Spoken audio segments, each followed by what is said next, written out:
Okay. Can you use bovine colostrum on an equine?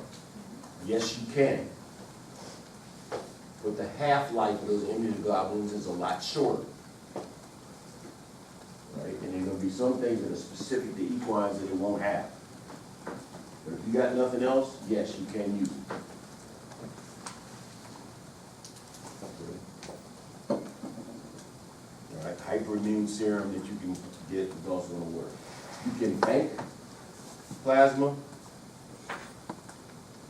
You have to freeze it. You can bank colostrum. You got to freeze it. Whatever you do not use a microwave to warm it back up or thaw it out.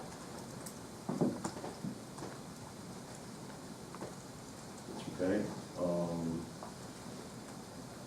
Any disease that you have in the first, especially the first month, but even possibly the first 2 months of life, if it's infectious, you need to consider that there's a deficiency in IgG. There could be some level of failure or transfer of passive immunity. Yeah.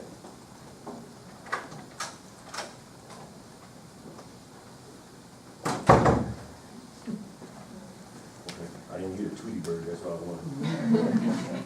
Tweet, tweet. Not yet.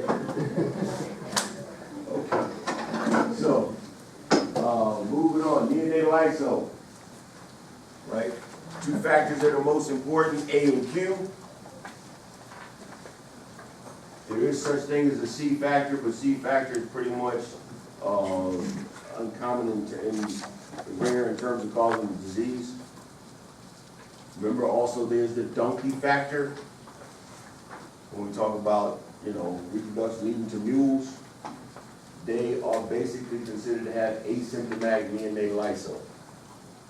So we don't worry that much about that, but that is something that happens. All right, so A and Q. Remember, you got to have 4 things that happen all the time. 1, all right, the stallion has to be positive. The mare is not negative, like RH factor. The mare just doesn't have that factor. So it's not that the stallion is positive and the mare is negative.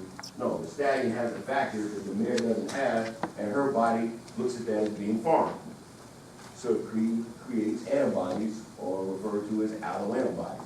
So the stallion has to have that factor that the mare does not. The mare has to be sensitized to that by way of previous pregnancy, or blood transfusion, or placentitis.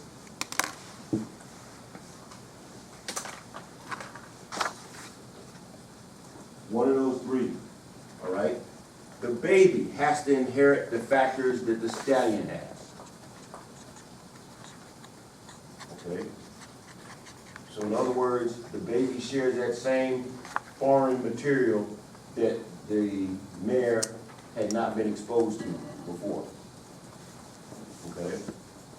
And last but not least, the baby has to ingest and absorb colostrum.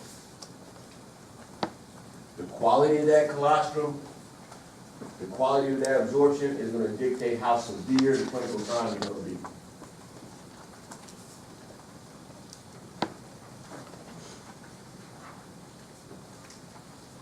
All right, all these babies show progressive lethargy and weakness and may show jaundice. But if we're looking at this clinically, those babies that have very, very severe form or peracute form, all they show is severe hemoglobinuria. They don't have time to have jaundice. They are losing blood cells so fast, their body hasn't tried to adapt. All right? Usually in the first 8 hours or so after birth, 8 to 24 hours, somewhere in there, you have those peracute cases. All right? The acute cases, they have little or no hemoglobinuria, but pronounced jaundice. All right? And those subacute cases that are like 4 days out, 3 or 4 days out, they just have pronounced severe jaundice. They don't have any signs of hemoglobinuria.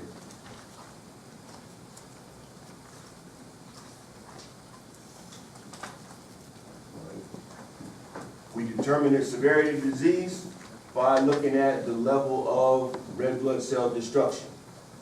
All right, so we use PCV. If our PCV is getting down around 20, okay, we need to start thinking about transfusion. The donor of choice is the mare washed red blood cells.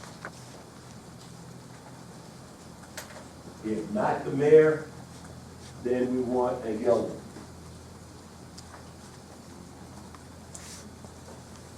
All right, we are never going to use the stallion.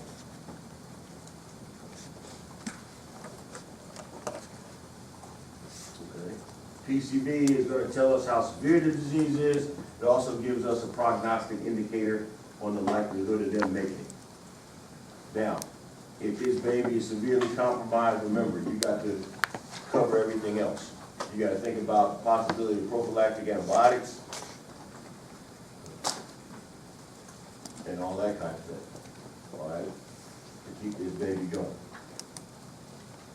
The easiest way to keep this from happening in between the pairing of two world-class champion animals, mares and stallions, is going to be what?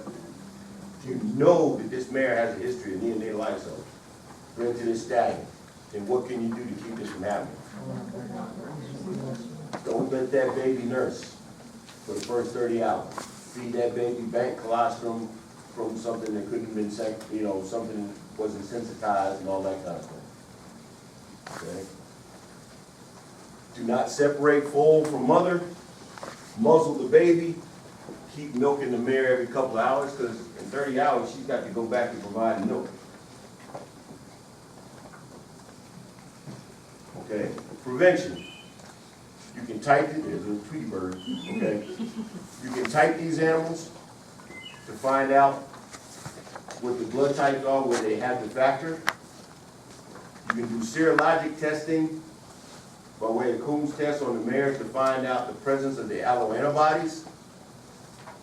If we have no idea and we suspect there may be a problem, we can do a jaundice foal agglutination test. In other words, we take colostrum from that mare, some red blood cells from that baby before we allow them to nurse, and see if we get hemolysis and agglutination. If we do, we know we got to find another source of colostrum. If we don't, we know we're good to go. All right? Yeah. Just for your test next week, is going to include everything we've gone over, like the ophthalmology and the No. medical stuff? Okay. No, because we got enough stuff on it, no. We're going from neonatal stuff to metabolic to neurologic.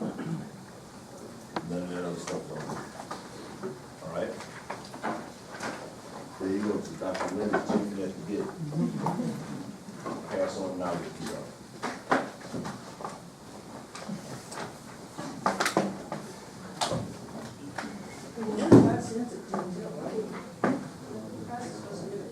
Since when?